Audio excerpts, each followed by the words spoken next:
Los primeros datos económicos correspondientes al mes de abril, mes en el que ya han entrado en vigor los aranceles, no pintan nada bien. Eso sí, Trump ya tiene su culpable.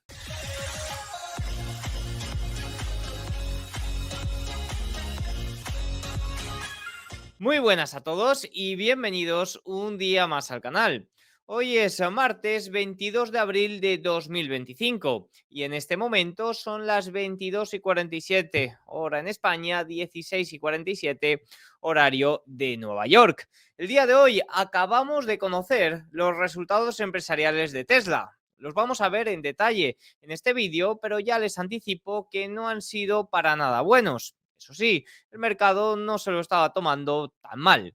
El día de hoy también vamos a hablar de cómo va la situación de los acuerdos comerciales. Ya saben que los acuerdos comerciales llevarán tiempo, no se pueden llevar a cabo de un día para otro, pero bueno, sí que hay rumores sobre posibles acuerdos con Vietnam, sobre también la situación de China y un punto también muy importante, esa alianza Europa-China que puede perjudicar a Estados Unidos o que puede no gustarle mucho. También hablaremos de ello, pero sobre todo haremos hincapié en la situación económica de los primeros datos correspondientes al mes de abril, mes en el que ya han entrado y afectado los aranceles y que de momento no pintan nada bien. La pregunta ya no es si Estados Unidos esquivará o no la desaceleración económica, que eso es evidente que no, sino si llegará a recesión y quién es verdaderamente el culpable de todo esto, porque Trump no se va a señalar a sí mismo. Vamos a arrancar hablando sobre los aranceles. Hubo dos noticias importantes en la sesión asiática, una por el lado japonés, y es que tuvieron una reunión el secretario del Tesoro Scott Bessent y el ministro de Finanzas japonés para tratar cuestiones de divisas. Ya saben que el domingo Donald Trump hizo un listado de esas barreras no arancelarias que los países tienen contra Estados Unidos. Y una que era un guiño especialmente a Japón era todo el tema de divisas, manipulación de divisas. Por tanto, se ha llevado a cabo esta reunión para ver si llegan a un acuerdo. Además, China, con toda esta serie de medidas un poco más especializadas a atacar a Estados Unidos, ahora mismo lo que ha hecho ha sido retirar las inversiones de capital privado estadounidense. Ya vemos que ha atacado a las tierras raras, que también ha dejado de comprar gas natural licuado a Estados Unidos y ahora también con esta retirada de inversión en capital privado. No está llevando a cabo grandes medidas contra Estados Unidos, sino que va a medidas seleccionadas, pero que tienen evidentemente gran impacto. Más cosillas del día de hoy. Había grandes rumores sobre posibles y cercanos acuerdos con India y Vietnam. El vicepresidente de Estados Unidos, Vance, ha dicho que India y Estados Unidos han finalizado los términos de referencia para un acuerdo comercial. Creo que India y Estados Unidos tienen mucho que ofrecerse mutuamente, dice. Nuestra administración busca socios comerciales sobre la base de equidad. Tenemos objetivos comunes. Queremos que India compre más de nuestro equipamiento militar. Recordemos que ayer también se mencionaba que Boeing, o que esos aviones rechazados por Boeing, parece que los iba a comprar India. Por tanto, parece que quiere reequilibrar un poco el tema de la balanza por ese lado. Dice, queremos ayudar a India a explorar reservas de gas en alta mar y suministros de minerales críticos. India debería considerar eliminar algunas de las barreras no arancelarias para facilitar el acceso estadounidense al mercado chino. Celebró la enmienda presupuestaria de India sobre las leyes de responsabilidad nuclear y dice que creo que la energía estadounidense puede ayudar a alcanzar los objetivos nucleares en la India. Lo cierto es que los índices bursátiles indios, o en este caso el Nifty indio concretamente, ha sido uno de los que mejor y más fuerte se ha recuperado de toda esa caída post aranceles. Fíjense que el Nifty indio está recuperando en estos momentos la media de 200 sesiones. Hubo una gran caída debido a las esperanzas de estímulo por parte de China, una gran salida de flujos de India hacia China, ya que India se vio muy beneficiado desde el año 2018 por grandes entradas de flujo que salían desde China. Todo ese flujo que iba a emergentes salía de China a partir del año 2018, primera guerra comercial, y iba hacia la India. Y oye, ahora con esta guerra comercial 2.0 que está centrada de nuevo hacia China, pues veremos a ver cuál es el movimiento de los flujos. De momento nos está dando una señal de que India está recuperando terreno de una forma muy fuerte. Por tanto, parece que no hay que dar por sentado que los flujos van a volver a China sí o sí, y más teniendo en cuenta toda esta guerra comercial. Yo sinceramente era de los que pensaba que China sí que podía recuperarse de una forma muy fuerte, pero oye, con todo el tema guerra comercial y por cómo está el panorama en estos momentos, hay que estar o hay que seguir pendiente de la India, que está recuperando medias muy bien, y al final el precio es lo que importa. No se vieron tan beneficiados esta madrugada los índices de Vietnam, que se desplomaron más de un 5% debido a que la administración Trump impuso nuevos aranceles a las importaciones de energía solar procedentes de Vietnam de hasta un 395,9%. Sí que es cierto que ayer a última hora hubo grandes rumores de un posible acuerdo con Vietnam. Incluso se vio una gran operación o grandes operaciones de opciones en todas estas compañías de bienes al consumo, como por ejemplo Nike, bueno, bienes al consumo no, bienes discrecionales, mejor dicho, como por ejemplo Nike, que se vieron muy afectados por todos estos aranceles a Vietnam y que tuvieron un gran movimiento, un gran flujo de opciones, mostrando o ilusionando un poco a los inversores sobre un posible acuerdo. Pero de momento hay mucha ilusión, mucha sospecha, pero poca palabra, poco acto de momento realmente. Más cosillas, vamos a hablar de la alianza China y Europa, que es uno de los puntos también clave en este momento. Según el ministro de Exteriores chino, China y la Unión Europea deben asumir responsabilidades internacionales, defender conjuntamente el sistema multilateral de comercio y construir juntos una economía mundial abierta.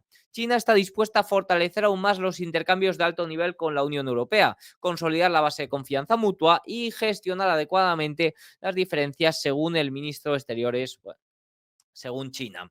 Sobre este tema sí que es cierto que he leído cosas bastante interesantes en las últimas horas y quiero recalcar esto de un informe de BCA Research que dice: las empresas chinas responderían al endurecimiento de las barreras comerciales buscando compradores en mercados alternativos, lo que podría obligarlas a reducir sus precios para vender volúmenes similares. El mayor mercado alternativo de China es Europa. Esto crearía un gran dolor de cabeza para los responsables políticos europeos. Deberían responder con sus propias barreras comerciales y aranceles contra China. Es decir, se va a cerrar se va a cerrar Europa ante una alianza con China. Ya sabemos que a Estados Unidos no le gusta esto. Ha amenazado incluso a las regiones que lleguen a acuerdos con China. ¿Qué debería hacer la Unión Europea? Porque evidentemente China va a buscar compradores para sus productos. Supongo que la respuesta de Europa sería cautelosa. Tras acusar a Trump de trastocar el orden comercial mundial, es poco probable que Europa replique el ultraproteccionismo de Trump. Es decir, es improbable que se cierre, ¿no?, ante esta sugerencia china. Por lo tanto, aunque los aranceles de Trump son claramente inflacionarios para Estados Unidos, lo más probable es que debido a este flujo, debido a esta exportación deflacionaria de China, que no va a ir a Estados Unidos, sino que va a buscar mercados alternativos y que uno de los más grandes es Europa, Europa probablemente importe esta deflación. Por tanto, oye, la situación europea con respecto a la inflación, si bien se espera que haya alzas de los precios por todo el tema de aranceles, hay países como por ejemplo España, donde la balanza comercial con Estados Unidos no es como la de otros países. Estados Unidos con España tiene un superávit, ¿no? Por tanto, dentro de la región de la eurozona también hay diferentes situaciones para diferentes países. Pero bueno, un comentario importante, que esta deflación que exporta China con sus productos, pues probablemente vaya a parar parte de ello a Europa, lo cual podría tener también efectos en los precios. No sabemos cómo afectará, simplemente era un comentario que me parecía, o un análisis que me parecía también muy interesante, con todos estos comentarios de que los aranceles generan inflación. Bueno, pues depende cómo reaccione el consumidor, evidentemente. Christine Lagarde, presidenta del Banco Central Europeo, después de que el jueves el Banco Central Europeo bajara los tipos de interés por séptima vez, ha hablado el día de hoy y dice: no vemos una recesión en la eurozona. Evidentemente no vemos recesión ni crecimiento en los últimos 2 años. Dice: el sistema bancario es sólido, expectativas de inflación muy estables en torno al 2%. La verdad es que la inflación evoluciona correctamente y si bien puede haber algunos alzas por los aranceles, como vemos, también puede haber efectos contrarios también ligados de una forma más indirecta con los aranceles. Dice: la fortaleza del euro refleja los fundamentos de Europa. Existe un riesgo a la baja para el crecimiento. evidentemente ahí sí, para el crecimiento sí que lo hay. O recortamos o hacemos una pausa, pero dependeremos al máximo de los datos. El impacto de los aranceles sobre el crecimiento es perjudicial. La proyección de inflación para 2025 probablemente sea del 2,1%, prácticamente ya en los objetivos. Más importante que todo esto han sido los comentarios de Scott Bessent y de la Casa Blanca el día de hoy, que ha sido lo que ha generado cierto movimiento en los mercados. Según medios, Scott Bessent ha comentado en el evento de JP Morgan que ve una desescalada con China y que la situación es insostenible. Estos comentarios son, como ya saben, según fuentes. No son comentarios que hayan sido respaldados por ninguna fuente oficial, sino comentarios que publican los medios. Se trata de un evento de JP Morgan que ha sido privado. Algunas fuentes dicen que ha sido hoy, otras dicen que fue ayer y que según estas fuentes pues ha habido estos comentarios. No obstante, algunas fuentes también dicen que lo que ha salido en masa en los principales medios o en el canal de Bloomberg, por ejemplo, estaba un poco sacado de tono y que la realidad es que dijo Scott Bessent.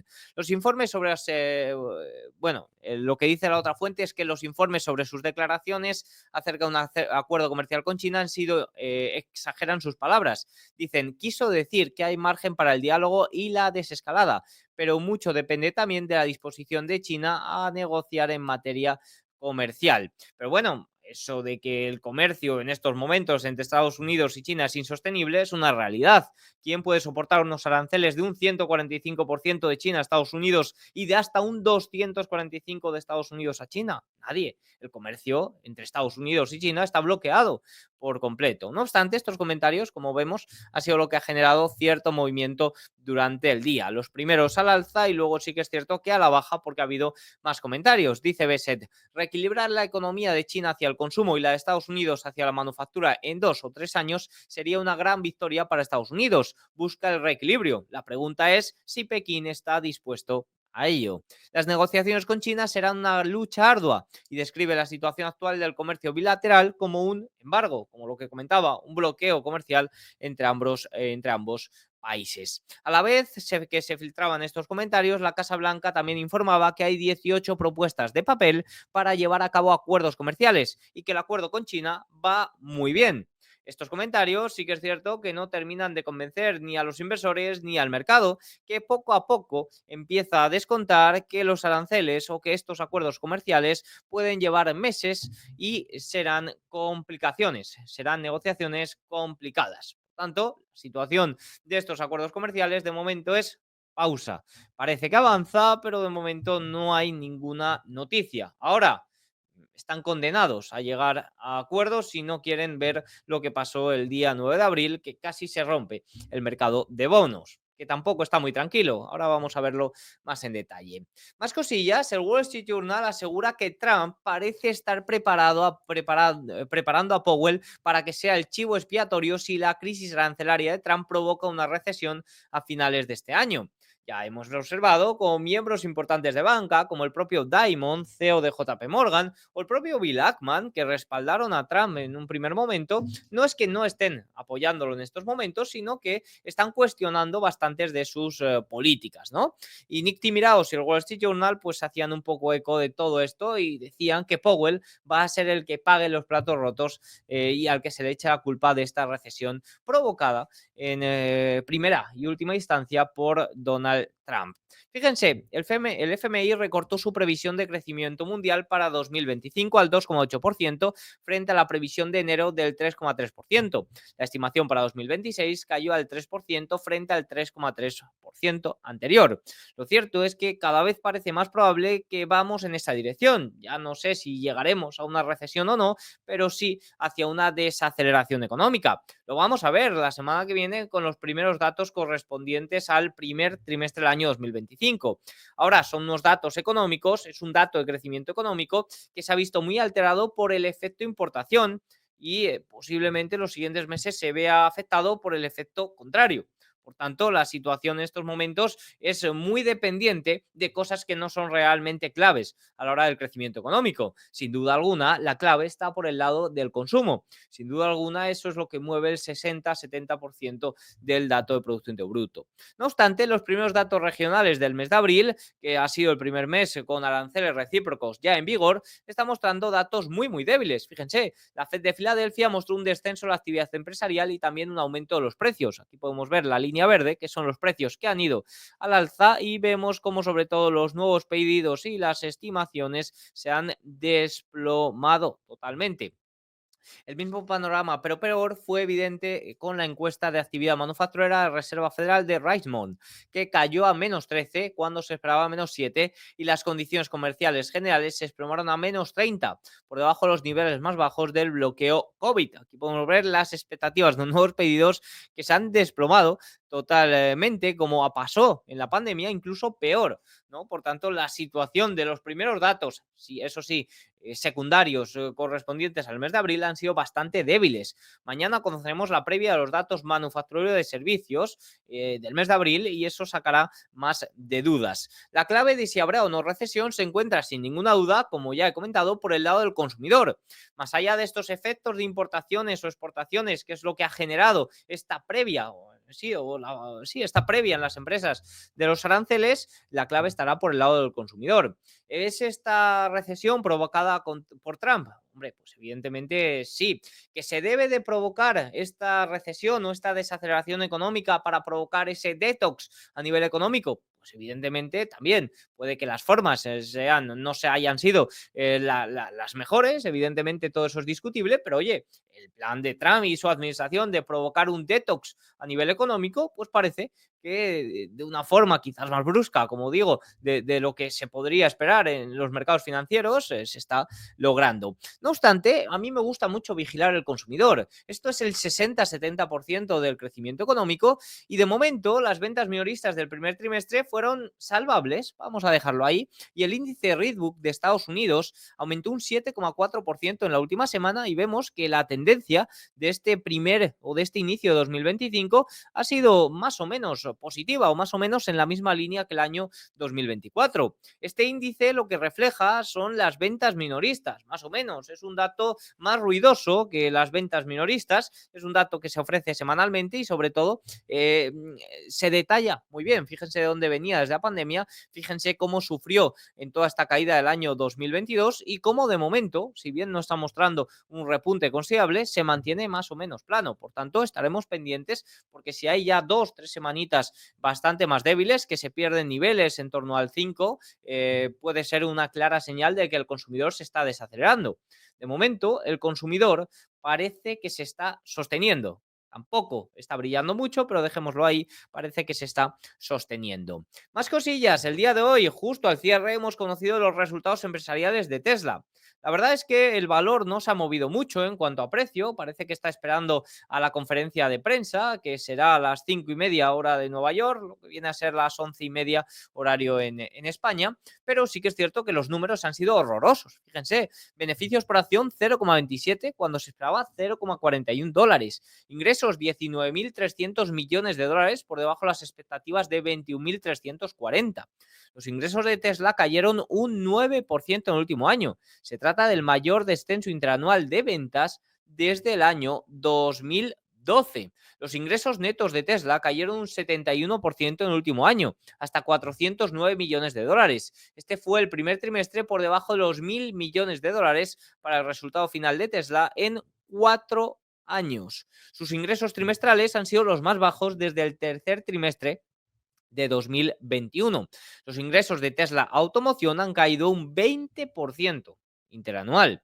Si observamos más datos, el punto positivo podríamos encontrarlo por el lado de los márgenes. El margen bruto fue de 16,3 frente a 15,9 esperado. el operativo 2,1, los ingresos netos ajustados, pues ya os hemos comentado, 934 millones frente a los 1.431 que se esperaba. Fíjense, como comentaba aquí, es el primer trimestre en 4 años que cae por debajo de los 1.000 millones. Los planes para nuevos vehículos, incluidos modelos más asequibles, siguen según lo previsto para iniciar su producción en este primer semestre del año 2025, y sí que es cierto que el comunicado de ganancias ha eliminado la orientación que decía que volverían al crecimiento este año y han añadido el siguiente párrafo: es difícil medir los impactos de los cambios en la política comercial mundial sobre cadenas de suministro, automoción y energía, nuestra estructura de costes y la demanda de bienes duraderos y servicios relacionados. Dice, revisaremos nuestras previsiones para 2025 en nuestra actualización del segundo trimestre. Por tanto, se espera que en la conferencia de prensa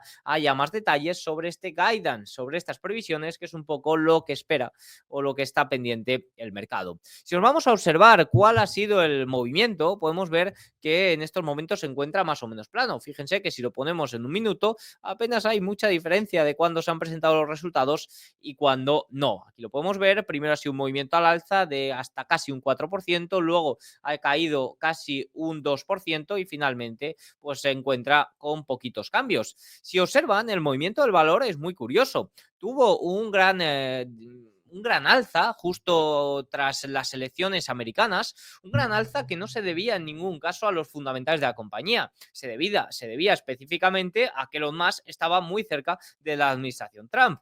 Y la caída que hemos observado durante todo este año 2025 se debe a lo mismo, se debe a que Elon Musk estaba muy cerca o está muy cerca de la administración Trump, pero como podemos ver sigue más o menos en el mismo punto. Llegará un momento en el que tendrán que ser los fundamentales los que provoquen este nuevo alza de Tesla y no tanto estos comentarios políticos. De momento veremos a ver qué comenta Elon Musk sobre su papel en el gobierno, si le hacen alguna pregunta sobre ello y cuándo volverá a estar más pendiente de Tesla. De momento está muy pendiente en ese departamento de eficiencia gubernamental en la administración Trump. Veremos a ver, sin duda, Tesla un valor muy, muy interesante. Eso sí, de momento en horas un poquito más bajas. Habrá más detalles en conferencia de prensa y más detalles próximamente. Más cosillas, si nos vamos a hacer un repasito a la situación de mercado, sobre todo vamos a ver la situación de los mercados de renta fija, que es un poco lo que hay que observar en estos momentos. Fíjense,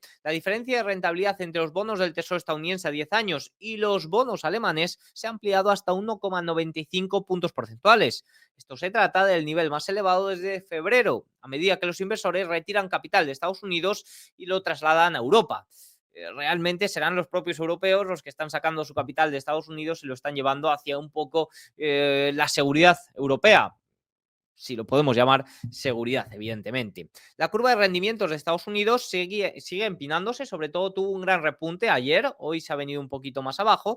Esto muestra la desconfianza de los inversores en los activos estadounidenses a largo plazo. Esto lo que significa básicamente es que caen los rendimientos a corto plazo y suben los rendimientos a largo plazo. En realidad es la normalización de la curva. Lo que es contrario es cuando la curva de tipos está invertida, porque se paga más el corto plazo que el largo plazo. Ocurre sobre todo cuando hay un periodo de alta inflación. Generalmente, cuando se produce esta desinversión de la curva, ocurre una recesión. ¿Por qué? Pues porque es un poco la vuelta a la normalidad. Ya saben que cuando se anuncia una recesión ya ha ocurrido, ¿no? Y es cuando, oye, se empieza a pagar más riesgo o una prima mayor a largo plazo que a corto plazo, porque a corto plazo ya la inflación está volviendo a terreno o está ocurriendo una desaceleración económica que está lastrando a los precios. No obstante, la curva de tipos como indicador de recesión, si bien ha sido unos indicadores adelantados más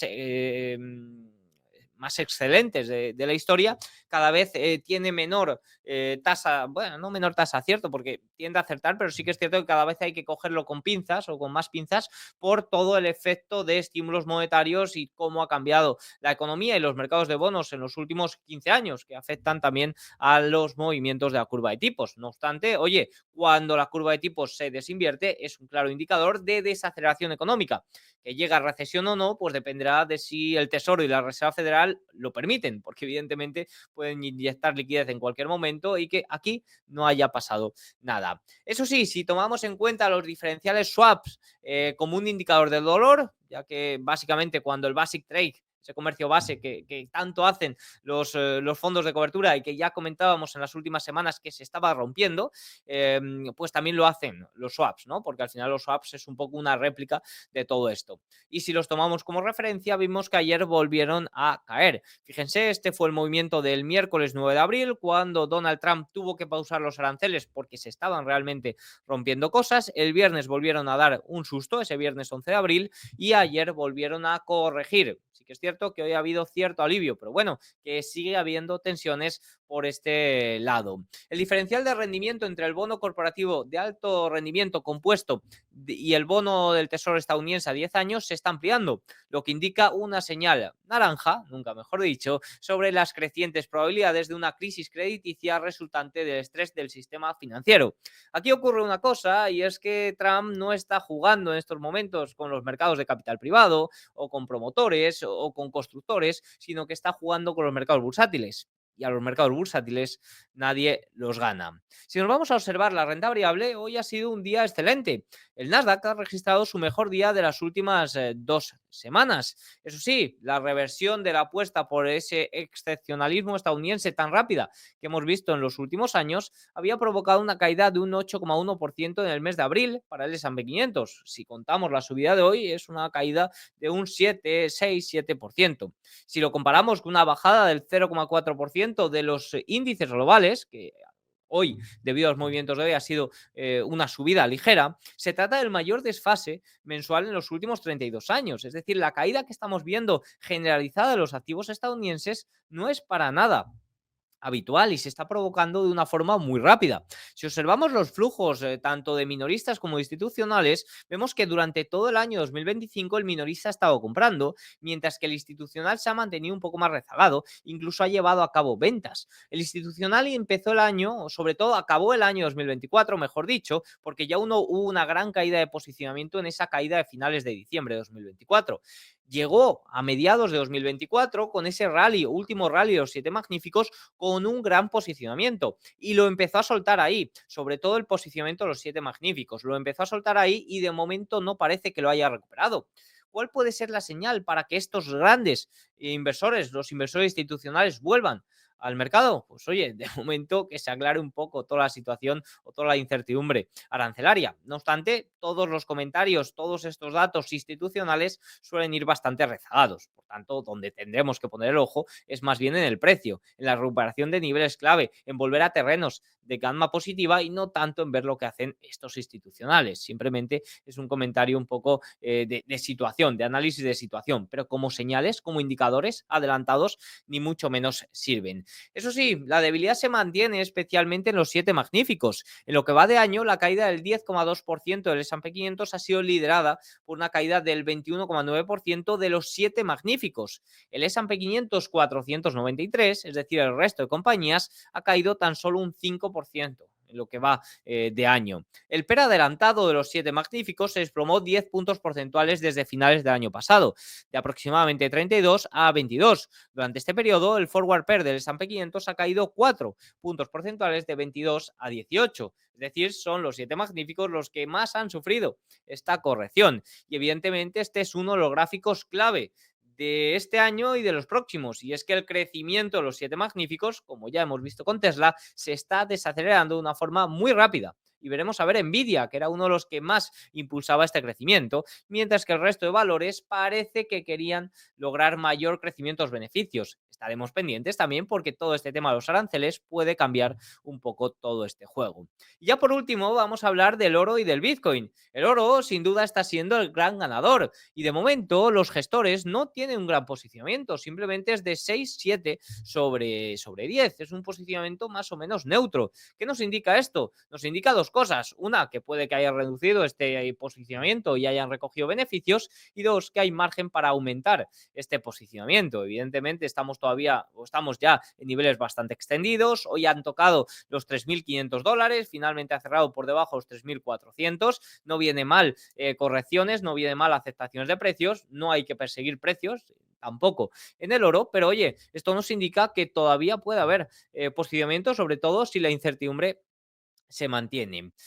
Sobre todo es China el que está apostando mucho por oro. Fíjense que el mercado chino, los traders chinos siguen aumentando su exposición larga en oro, ya que el interés abierto alcanza un nuevo máximo. El oro en Shanghái continúa superando al oro en Londres durante el arbitraje y además la prima física también está subiendo, lo cual es inusual cuando los precios están bastante fuertes. Por tanto, está habiendo un FOMO bastante grande, no solo de importación de oro por parte de las bóvedas de Nueva York, sino también China está importando oro, tanto el Banco Central como también el propio minorista. Y un último comentario sobre Bitcoin, y es que el día de hoy está superando los 90.000 dólares, mejor dicho, los 91.000 dólares.